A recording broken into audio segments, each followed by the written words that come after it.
Ladies and gentlemen, first day of LEC started and we have some cool signs already of what's to come. We're going to do, of course, the predictions of the next matches, and we're going to focus on, of course, the two most exciting games of yesterday. I will do this thing where we follow basically the teams that are contenders for world championships and championships within the region. I think it's important to follow their journey and their growth. And I want to highlight, my overall thoughts, because I did watch the LEC on my Discord yesterday, where, of course, you're welcome to join. It's a good time. We'll watch it on the Discord. All right. Let's start with Mad Lions and Fnatic. I think the biggest thing, of course, is that Fnatic, in terms of the preparation, was very weak. I think that anyone that watched any global League of Legends would say that the combination of like Skarner, K'Sante, Varus, Rel, like these type of champions are incredibly strong on the patch. They tried to pull out the Ivan. I think the most important thing in my mind, I think that Fnatic, the fact that they are playing MF and Alistar in a matchup against Varus, Rel, I don't think that they leverage their strength at all. I would think that Upset and Mickey would want to do like have a lot more impact in terms of what lane is. And then, of course, Varus Rel is just a nullifier. Like these guys are going to be able to lane super well, super Nalavaro. They're going to just, be able to play the game. I think that Misfortune and Alistar, that's not something that I put Upset and Mickey on. They need, like, at least in how I envision this Fnatic roster, I imagine them being a lot more impactful. Additionally, picking Ivan here, I thought, oh, they're picking K'Sante on 3. I thought that MKOI is picking K'Sante on 3. I thought, okay, Fnatic is picking K'Sante on 4. I was like, okay, worst case, they're picking maybe Ambessa into K'Sante. But then, we just ended up on a Jax, which I think was giga disappointing. I think when K'Sante, like Ivan shows, you want K'Sante on your side, you want to deny enemy K'Sante. This is just like a very terrible MF game to play, in my opinion, against so many tanks and frontliners. The bot lane matchup is not dynamic enough. You blind picked Victor, which is fine for Humanoid, that's a mage. But also you have two top laners in this lobby, in my mind, Oscarinin and Midwin, that are really big, really big K'Sante players. So that was all very surprising. This was a KOI victory in the end. And I think draft-wise, blue side should win most of the games if there is like any skill parity. In terms of how Mad Lions played, I think that they had good cohesion. They set up a very nice dive on top to punish Oscarinin. I think this was very nice. I think the biggest swing in this game was just how Fnatic kind of managed the grubs in the end. I think this gank was solid too, to burn Jojo flash when he TP'd back, and Humanoid's resources were just better. This looked fine and dandy. Here, Mad Lions, I really like that even though they have summoners down, that they still, leverage their champion's strengths. I think a lot of teams would be afraid. Here, Fnatic is like, oh, Varus has no flash, Alvaro has no flash, Elio has no flash. Can we do something? But KOI is just holding their ground, which I think is super cool. And they end up winning the fight because their champions are stronger. I think that's super nice. In the end, let's just jump to the key point of the game. I think there was a moment in time where Humanoid just escapes death narrowly. I think Jojo just kind of misplayed. I want to look at this one again. Humanoid flashes, and then here comes Elioya, and then here it's kind of weird. Humanoid just gets kind of clipped. I think the Jojo plays super well to bait him. I think Jojo's timing, it might look bad, but he's leveraged the fact that Humanoid has no vision. I just want to highlight like how good it is that Azir right now has pink wards on both sides of the lane. Like, that's so massive. That's why Victor is so stressed. Like, Victor is so stressed anytime Jojo just ease forward like this, with the soldier setup. Humanoid preemptively flashes here. I think it's perfectly normal, perfectly makes sense too. And then the Skarner is some bullshit, but Humanoid offers some bullshit back. So I guess it is what it is. I think here you just don't Azir ult him and you're fine. I think probably if you angle this Azir ult a little bit better, I think it's also better. I think Jojo can also space better on the Skarner ult, but that's okay. Humanoid survives, burns his flash. Now the most pivotal moment of the game, the decider. So Mickey hasn't managed his experience that well, which is sometimes the case in lane swap scenarios. You need to find a way, like a goal for supports in-game, is to try to reach 6 before, of course, the second grub spawn. Here Alvaro has a level 6 advantage, and in the end, the big thing here is that Mad Lions, after pushing out top here with Super, they connect in river. It's super important to take control over this area here, the dig bush, as we call it, and find a way to connect with your solo laner. Here, if you look on the opposite side, Fnatic, Victor needs to take, if they want to take this fight, Victor, because of the champion and the nature of it is that he needs to cross and connect with his team and hopefully not get caught by taking, the long path. But instead, what happens is that Victor tries to take the short path and he's playing in this flank angle. I don't know what he's looking for, and then in the end he gets caught by, of course, the scanner. Here Alvaro also is controlling the dig push. He probably could have W'd out earlier to stay healthier, but Humanoid just dies for free. Then Fnatic tried to extend the situation because the enemy used Azir ult and scanner ult, so they tried to play this 3v4, which ended up being pretty damn bad because here Mickey, of course, once again, I repeat, he's level 5. It extends, Midwin gets a Q3 on Razork, and honestly, from this point onward, the game is just over. I think Victor's pathing there was just bad. The call to contest these grubs was even worse. And Fnatic looked very, very disjointed at this moment in time. The rest of the game, I think, is not super important, besides the fact that, Mad Lions had a very, very solid snowball. I think if there's anything that we can add is that I really like Giorgio Pune's approach to the game.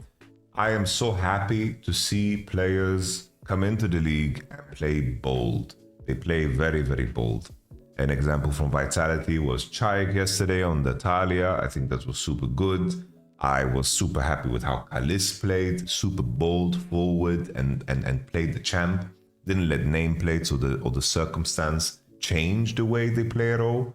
And I think this is the hallmark of a player that is going to have a very, very good future, in the league and in esports, league esports in general, I think that's super good. In the end here, Giorgio Pune just flies forward, finds a fight for the boys. He looks super comfortable. That's very nice. So, Mad Lions have a lot to be proud of. I think the key thing for me still is just that, it just seems like Giorgio Pune is performing. So that's solid. Next in line, I would say KC versus G2. It was a big game, of course. Draft-wise, I would say that KC ended up being ahead. This was a very tough Wukong game to play. They went for Akali here on 3. I just think that this MF that we're seeing in the LEC looks out of place. I'm not a big fan of the Misfortune. It just seems like a champion that does well in scrims. It just seems like these strong lane AD carries aren't being leveraged the right way in Europe, if I think about it myself. We jump forward, we go to Sejuani. Here, Kana is a very, very good Jace, fantastic Jace. I was kind of scared about the pick because you could create a draft here where Wukong and Akali pretty much have no targets, If you pick Renekton in these spots against triple melees, you get a lot of value, but you can make your matchup potentially worse, and the enemy can, of course, also be the ones picking Jace. I think tank Jace is low-key just kind of broken. Even though in this game kind of didn't go tank Jace. When I reference the boldness of KC, I just jump ahead before we look at some of the details. It's like, look at the itemization of Victor, look at the itemization of Jace. These are things that open up for mistakes that could be very, very costly game-wise. Very, very costly. And I like the fact that they took the bold approach, because in the end, Kana building like this did allow him to solo kill caps. in a moment that was so crucial for the game. In general, about the details of the game, I do think that Skewmond, I know that a lot of people were focused on the smites, but Skewmond had a very good game. I think people that are G2 fans should really not be upset about how Skewmond played this game, because his pathing, his timings, and his teamfight understanding was really, really good. And that, in the long run, is what matters. Skewmond showed great potential, really, really great potential in this game. Lost the smite situations, which we're going to take a look at. But I think the bigger concern for G2 was Labrov was not there. Labrov was playing his OTP on the rel and he was picking it on 4, but it just wasn't landing, you know? It really, really wasn't landing. In terms of G2's draft, because it's something that is raised, I do think that the blue side draft is a lot better. It's very tough to play a melee all-in composition against this, and I think that they also operate outside of the influence of MF. I think it's just hard to play MF in this game, very hard to play Akali in this game, not so easy to play Wukong in this game either. I think that, you know, looking at the finer details of the game, we had like this moment where Kalis was posturing forward and he died to Akali. We can highlight that as a first. Yeah, it's just Kalis just gets dried, hit by E, and Kalis is challenging him because he feels like he has homies in the river. You know, shit like this happens. The main thing for me that matters is how it affects you. And Kalis didn't play any fucking different after this happened. I respect it, you know? You feel yourself on your opening game, you play the game, you'd rather be loose and goosey than someone that is like stiff and is just afraid, you know? Because it didn't seem like it affected him. It just didn't affect him at all. And in a weird way, Akali had no ult and no HP for the fight that is happening on screen. So that was okay. I think just Labrov's timings on everything was just so off. Like, I don't know what Labrov is doing, pushing so far forward, queuing Alistar. Like, Labrov just looked really, really off in this. Like, really, really off. I think that's the only like big red flag for me, because I was like, I supported the Skewmond change, but trading Labrov for Mickey, I think, comes with a lot of risk, because Mickey has proven himself in so many important games. But it's the first game. Labrov still has time. Labrov is still a player that is really, really good. He has the potential. But I think if there's a red flag out there, I think that would be the one. Let's jump forward. I think if anything, you know, we could take a look at the smite situations, the smite fights. This was such a crucial solo kill here by Kana, because think about the fact that Atakan just spawned. They just killed Alistar. You don't have vision on top side river. Herald is being used on mid to break mid turret. In a different world here, Caps is allowed to take this wave, and he groups up with his team after his base. And all of a sudden, you know, Yike getting caught here, Yike dying, Alistar dying is a game changer. But instead, Kana gets a solo kill and he can leverage the TP. It is massive, man. This is just, you know, just a very crucial moment in time here for Kana. That he managed to squeeze his kill here against Akali and also burn Akali's flash. Let's take a look at the objective play. We already talked about this one.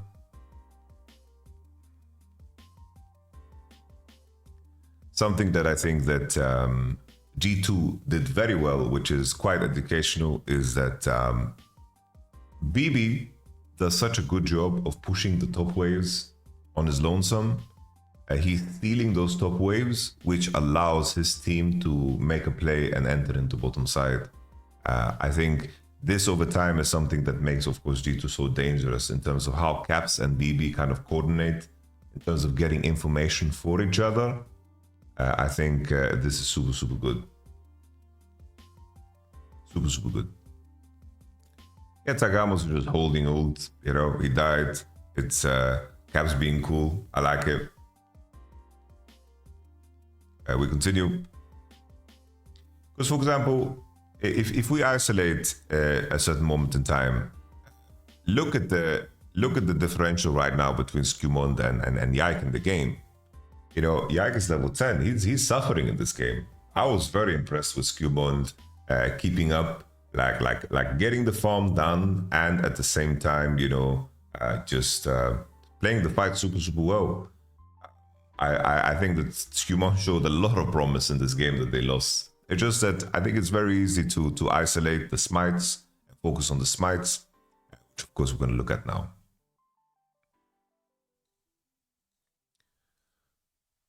Let's see how hard they were for Skewmond, because I need to look at them again. So they're hitting. Here I think Yike could have just E'd into R here to break Caps' ankles, because then I think Targamas gets contact and I think they can actually kill him. But okay, Caps gets away. And then I don't know if this was in the interview, it didn't seem like this was intentional, but Yike said he fucked up the smite and then Victor got it. Like, I think the main thing here is, for this smite, I can't really blame G2, because I think G2 just needed to coordinate bursts together. It's like 50-50s are not really 50-50s if the team with the more bursts can coordinate damage together. Like this situation, I can't really blame anybody for, because it does look like KC is comboing it, you know? This smite I can't blame Skewmond for, because I think it's more of a G2 mistake that they don't like intend to burst it together. It should be like auto Q into smite at 1600, you know, like with MF damage, for example. They could also pull out the Drake, right? That could be like a criticism, right? There's ways to secure this that is not based on the smite, because I don't think the smite is that big of a deal. It's costly, right? Enemy gets Hextech Soul and the game is like changed completely because of it. But I have a hard time just isolating this as a big mistake only to Skewmond, you know? I think they did I like the fact that Yike just flashed into the pit and just made it crazy.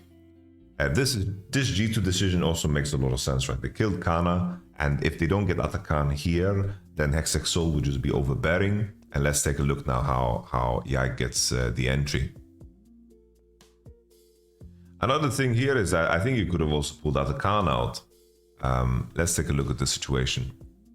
It just doesn't seem like they are bursting together. I'm trying to look at the HP of Atakan, and it just seems that it drops down to 1400, and Yike gets a smite with W damage. Actually, it's not W damage.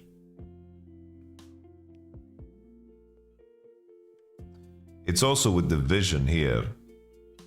With the vision here, I wonder if they can stop Yike Q, you know? Maybe they can stop Yike Q and that could happen.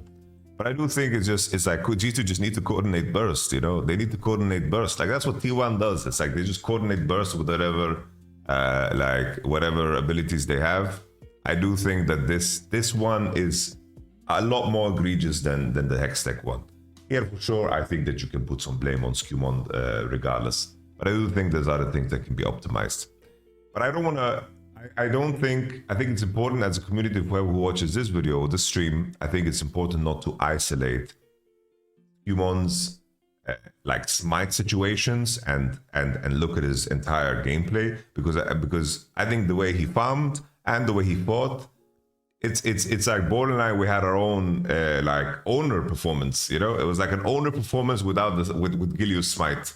That's what this game was. I think Yike played a good game, and I think Skewmond played a good game.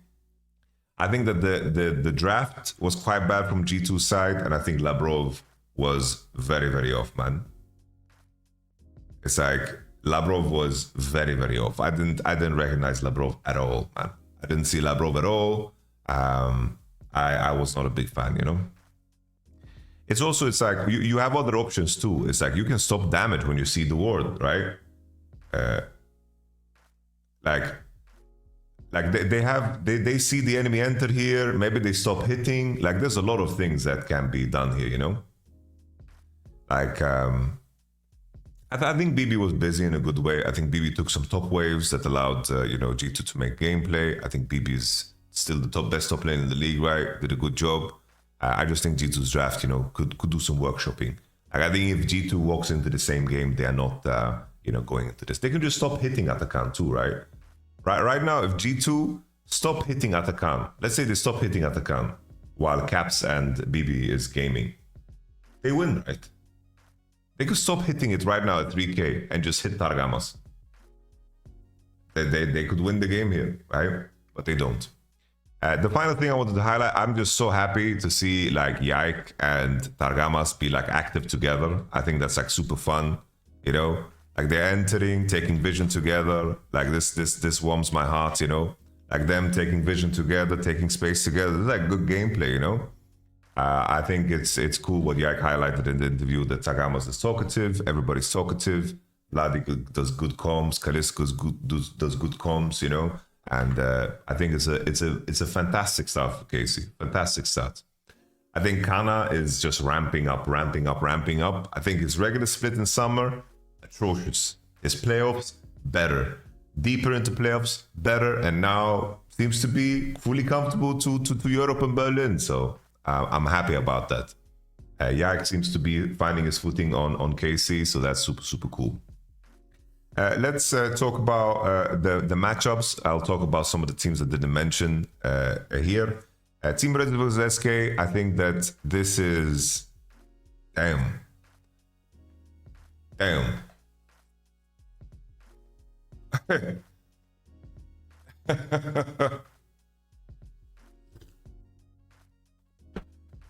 Now this is a difficult one to predict. I have to say, I think Team Red is gonna win. Like, I don't know, the way SK tries to progress the game and some of the champions that their players rely on makes me scared, bro. Like, I don't know. Some of the things that Isma did yesterday were crazy. I feel like Reeker as well. Galio, like Gilius told me too, that if Reeker is not on Galio, he's not the man. And at least Team Heretics, you know, like, well, like I feel like, you know, Shio, Flacket, you know, like, but maybe they can make something happen, you know, like maybe they can make something happen. So I'm Team Heretics here, bro. I'm Team Heretics. Rogue versus GX. I think GX is going to be the better team.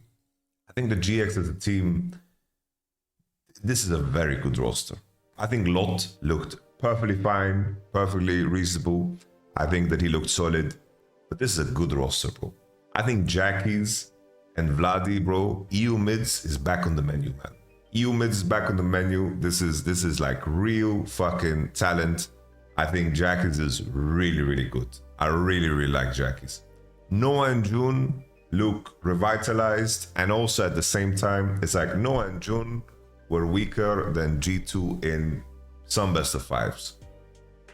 But other than that, they were doing super well. And Noah and June on this team, they seem loosey-goosey. Fnatic is a very stressful environment. I am hopeful. Like the first BO1 was a step in the right direction. Keep in mind, we're putting this in the context of one BO1. We're just trying to smell, you know, little hints and little takeaways of things that we were concerned about, you know, things we were concerned about and things we were thinking about and things we would hope to change. And I'm noticing it's like Yike seems very comfortable in playing more of being a role player in the Sejuani. That's a very good sign. Noah and June look very loose, you know, and they were very solid. You know, I think these are very important signs. So I think that I think GX should beat Rogue. Rogue took a very passive approach. Sometimes teams need to do that to grind out wins. You know, it is what it is, but I don't like Rogue made a lot of mistakes yesterday and they won off of unforced errors. Like taking that Atakan was so free. I think that the Rouge is a team that, like, honestly, yesterday, even though they won, they killed my excitement. It just seems like you have 5 players playing for their career. They're playing for their career rather than playing for the win, which of course, I repeat, is just one single BO1. So it could be like wrong. It could be wrong for me to say this, Because maybe that game they just saw, oh, the enemy team is doing nothing. Let's just stack Drakes, pick Maokai, and pick up a free win. I want to see more. I want to see a lot more. I want to see everything different from Rouge. But at least Rouge is better than Team Heretics and SK, that's for sure. All right, MKOI KC. Woo! Woo! This is a banger. This is a banger. I think the main thing for me here is, you know, Mad Lions played a very solid swap game. Solid swap game, and also Mad Lions had very little resistance in Fnatic. I think that Mad Lions had a very, very good draft and had very little resistance. They played well the circumstance they needed to play out. But KC fought back against G2. They tried to pull a lot of tricks out of the hat, you know? They tried to pull like the split pushing shit, you know. Caps did everything he could to try to slice him up, you know. And that game was awfully close, awfully close. And I think it's cool to see that KC can get gritty and can play games that are a little bit more in even game states. I just put more stock in the G2 victory than the Fnatic victory. But I want to caveat that by saying that KOI did what needed to be done. And sometimes the circumstance doesn't offer you more opportunities to show more, you know? Sometimes that's just the circumstance. I do think that in terms of like draft read, both teams seem to be like in the right state of mind in terms of what I've seen in LPL, what I've seen in LCK, with the champions that I enjoy, right? So that's cool, that's very cool, but I want to hold reservations here for KOI based off of draft. I do think that both teams showed enough that I could see them win on the day, and probably like if I was a betting man, I would say that this is a post-draft scenario. But if I have to say pound for pound right now in this moment, I have a slight leaning towards KC. Slight leaning towards KC. I just think that Kana right now has a better range in terms of what he can play. And I think that targeting Midwin Kesante should be a recipe to success. Because Mad Lions KOI, they got some demonic champions. And I want to see the next evolution of Midwin in terms of his champion pool. G2 versus BDS. BDS, I don't know, bro. I think in terms of having someone that creates a space and pulls the trigger, I think Labrov was very important for BDS of previous years. G2 should just annihilate them, I think. G2 should just annihilate BDS. I think that this Irrelevant looked very awkward yesterday. I have this concern about Irrelevant, that he's a strong laner, but in a world of lane swapping, Irrelevant's biggest strength is less relevant. And I think that's something to pinpoint. Like, this is something we want to pay attention to, is just how Irrelevant can be impactful in fights. Because like how Labrov played on G2 yesterday has nothing to do with how important Labrov was last year. Let's not remove Labrov's contribution to last year's BDS, which found a pretty decent amount of success, you know. So I think G2 is going to smoke him. I think G2 is just way better. It's just BDS right now. I think that Irrelevant is a little bit on fraud alert. And we have to see how Paros and 113 actually actually work. What are they gonna do? Because I think even though I think 113 was just left to be comboed most of the time, and BDS never really fought back. It never really fought back. Fnatic versus Vitality. Vitality is a team which deserves to be talked about. I think Chayek yesterday just dropped an MVP performance. Beautiful Chayek game. I think Chayek played really well. I think Linkas and Kazi played super good. He had good moments. He had very bad moments. That's just how he rolls. I think Nako had some mistakes, but in same vein, he didn't seem like he ever got like scared, you know? I think a lot of these top laners that come into the league think they are good on Jax, but that's something that they just need to learn, you know? I think if we want to give a special rose to the victors of yesterday, I think the people that deserve a special rose, I think in the Raw game, I think honestly, I'm not giving away a rose here. We're keeping a rose, global warming and all. Vitality, I think Chayek gets a special rose. Well, I don't know why I chose rose. I'm gonna choose something less romantic. Let's say a golden star. Golden star for Chayek. We're just gonna collect we're gonna collect the golden stars the whole season. GX. So we have Chayek, golden star 1, Chayek 1, GX. I think Jackie's. Actually, Noah deserves 1 too. Noah 1, Jackie's. Nah, we can only distribute 1 per game. Noah or Jackie's. Let's give it to Jackie's. I like this Victor. We kept him in the game. Kept him in the game, I think. Noah was smooth too. It's a tough one. Honestly, let's give it to Noah. The thing is though, shit. The Victor was what kept him in the game for so long. Let's give it to Noah. We'll give it to Noah. I can be convinced there. And then we had Mad Lions Koi versus Fnatic.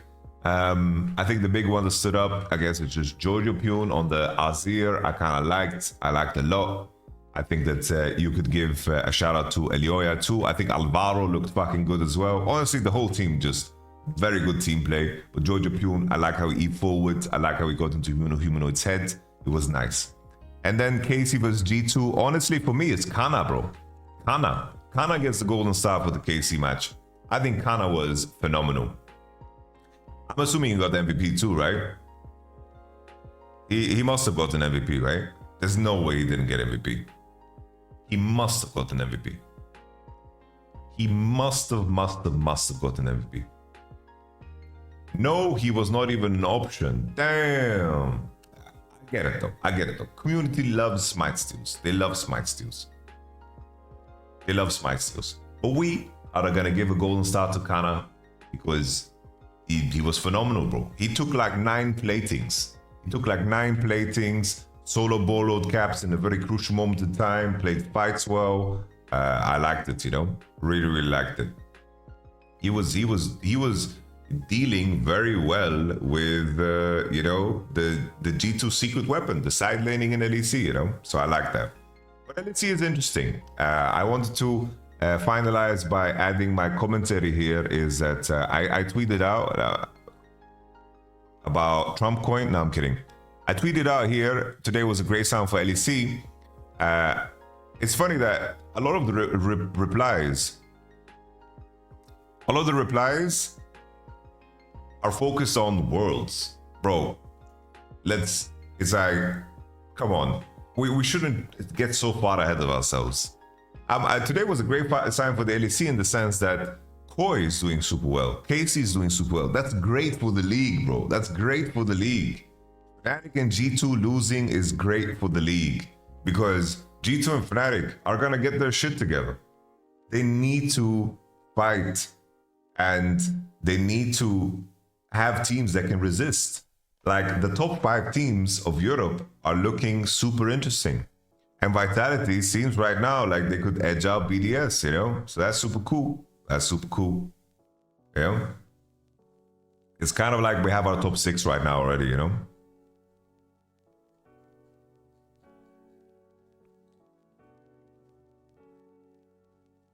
Great for viewership, not great for future internationals. I personally believe that the health of LEC is far more important than the results of the LEC at internationals. Honestly, I just hate the format. Me too. Okay, that's it. That's it.